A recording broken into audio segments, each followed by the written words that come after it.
वाचना नंबर 5, पद क्रमांक 42 आनंद गंज जी महाराज जो 84 पदों की रचना किया है उसमें 42वां पद है, ये पद है। अब हम अमर भय न मरेंगे। और राग है सारंग राग। सारंग राग भी बहुत अच्छा राग है। आनंद गंज जी महाराज ने लगभग बहुत से सारंग राग में, आशवरी राग में अथवा बिलाव राग में ज्यादा पद गाए हैं, पद की रचना किया है। ऐसे आनंद गंज जी महाराज ये पद द्वारा हमको कुछ न कुछ प्रेरणा देते रहते हैं। तो यहाँ भी आनंद गंज जी महाराज अब हम अमर भय न मरेंगे, यानी उनकी एक स्टेज, ऊंची स्टेज आ गई है कि अब उनको फिक्र नहीं है दुनिया की, अब हम अमर बन गए हैं। यानी कैसे अभी हम मरने वाले नहीं, इस तरह उनकी स्टेज आ गई है। तो यही हमारी प्रेरणा है, वो पद द्वारा हम सारंग राग द्वारा हम गाएंगे और यही पद हम बार बार गुनगुनाएंगे। जैसे फ्री बैठेंगे और ये सुनेंगे तो हमें आत्मा के अंदर उतरेंगे, तो जो भीतर गया वो भी तर गया। तो इस तरह हमारी भी अच्छी अवस्था हो सकती है, आत्मा की अवस्था ऊंची हो सकती है। तो यहाँ हम पद शुरू करेंगे सारंग राग में। अब हम अमर भय न मरेंगे, अब हम अमर भय न मरेंगे, या कारण मिथ्यात्व दियो तज, क्यों कर देह धरेंगे, अब हम अमर भय न मरेंगे, अब हम अमर भय न मरेंगे। आनंद जी महाराज हमको ये पद द्वारा समझा रहे थी, अब हम अमर बन गए हैं।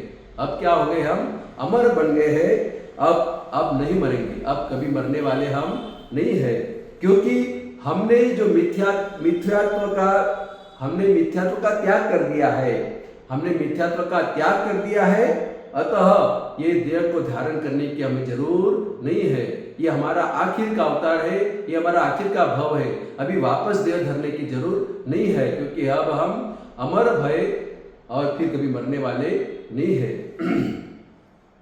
राग द्वेष जग बंद करत है, इनको नाश करेंगे। राग द्वेष जब बंद करत है, इनको नाश करेंगे। मर्यानंद कालते प्राणी, मर्यानंद कालते प्राणी, सो हम काल हरेंगे, अब हम अमर भय न मरेंगे, अब हम अमर भय न मरेंगे। और ऊंची स्टेज जब आनंद जी महाराज की आ गई है तो वो कह रहे हैं कि राग और द्वेष ही जगत के बंधन करता है, राग और द्वेष ही जगत के बंधन करता है, और इनको ही नाश हमको करना है। ये अगर मिट जाएंगे फिर वो जो बीच में का रुकावट रहता है वो मिट जाता है। और कहते हैं अनंत काल से ये प्राणी मरता आ रहा है, अनंत काल मर्यो अनंत काल ते प्राणी, अनंत काल से वो प्राणी मरता आ रहा है। लेकिन जैसे ही वो, तो फिर हम क्या करेंगे, सो हम काल हरेंगे, हम काल को ही नष्ट करेंगे, काल को ही नष्ट करेंगे, फिर मरना जन्मना कुछ नहीं है। तो काल को ही नष्ट करेंगे तो मर्यो अनंत, तो कुछ पढ़ने की जरूरत नहीं है। तो ये स्टेज आनंद जी महाराज पहुंच गए हैं। आगे क्या बोलते हैं, देविनाशी तू अविनाशी, अपनी गति पकड़ेंगे। देह विनाशी तू अविनाशी, अपनी गति पकड़ेंगे।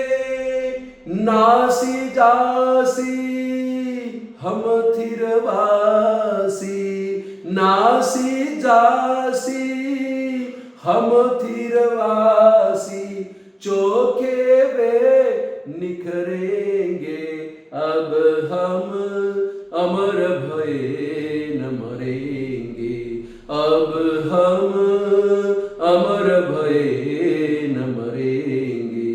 यहाँ भी आनंद जी महाराज बात क्या करते हैं, ये देह तो क्या है, विनाशी है, लेकिन अपने अंदर का आत्म स्वरूप क्या है, वो अविनाशी है। शरीर नाशवंत है और मैं आत्मा अविनाशी हूँ, और अब मैं अपनी गति पकड़ूंगा। एक बार अपनी गति यानी अपने खुद के स्वरूप को, जो आत्म स्वरूप है, वो अगर हम जान लेंगे, अपने स्वरूप का पकड़ लेंगे, तो फिर क्या होगा, नासी जासी हम थिरवासी, और कहते हैं नाशवंत जो वस्तु है वो नष्ट हो जाएगी, और फिर हम जो है हमारा मूल स्वरूप आत्म स्वरूप वो स्थिरवासी है। वो क्या है, स्थिरवासी। फिर चोखे वे निखरेंगे, यानी क्या, नाशवंत वस्तु नष्ट हो जाएगी और मैं स्थिर रहने वाला हूं, और फिर मैं संपूर्ण निर्मल बनकर रह जाऊंगा। चोखे वे निखरेंगे, तो संपूर्ण निर्मल मेरी आत्मा बन जाती है, मैं स्वतः आत्मा निर्मल बन जाऊंगी।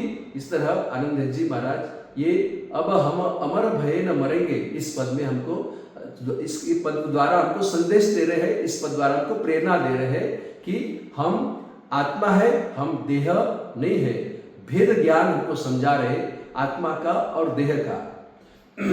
आखिर में गाथा में क्या है, मर्यो अनंत वार बिन समझो, अब सुख दुख विसरेंगे।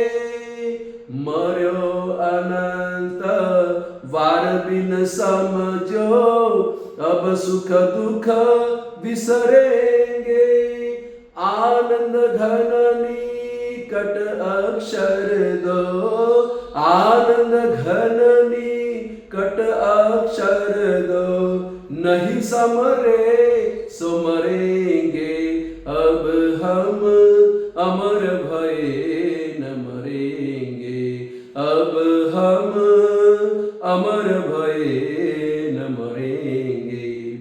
और आनंद नंदी महाराज हमको इन चौथी गाथा में क्या समझा रहे हैं, यह चेतन समझे बिना अनंत बार मरण को प्राप्त हुआ है। मर्यो अनंत बार भी न समझो, ये चेतन समझे बिना बहुत बार उसका मृत्यु हो गया है, और अब सुख दुख को भूल जाएंगे। फिर ये सब जो सुख है वो दुख है वो शरीर के साथ, आत्मा के साथ नहीं है। आत्मा तो खाली अनुभव करता है, लेकिन ये शरीर का सुख शरीर का दुख ही रहता है।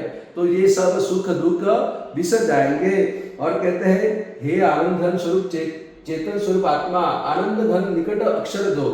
और हे आनंद घन स्वरूप आत्मा, दो अक्षर जो अत्यंत निकट रहे हुए हैं, दो अक्षर जो अत्यंत निकट रहे हुए हैं, उन्हें जो याद नहीं करेंगे वही मरेंगे, बाकी सब अमर हो जाएंगे।